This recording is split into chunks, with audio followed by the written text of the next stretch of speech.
Abang, Rin tahu Abang Rin cintakan Rin. Tapi apa yang Abang buat ni mesti Lia ada ugut kan? Rin tahu dia mesti ugut gunakan anak-anak. Engkau ni bodoh ke apa? Kau ingat aku bodoh sangat ke nak kahwin dengan orang yang bunuh anak aku sendiri? Ini kau pula nak jadi suami kau? Cinta aku pada Alia takkan pernah mati tau. Walaupun jasad aku hancur di mamah bumi, kau kena tahu tu. Vel, kita bincang elok-elok. Jangan buat keputusan terburu-buru.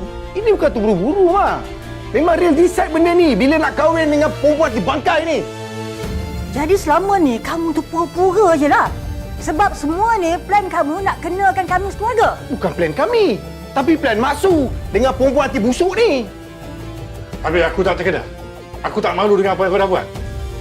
Orang dah berbudi. Ini yang kau balas. Ini bukan budi, Pa. Ini semua dendam, tahu tak? Nak balas dendam dekat Alia. Dia ni. Papa tahu tak?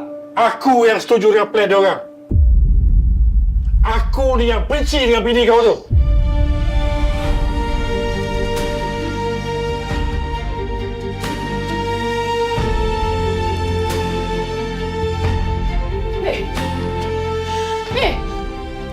Aku dah cakap kan, aku tak nak dengar apa-apa lagi lah.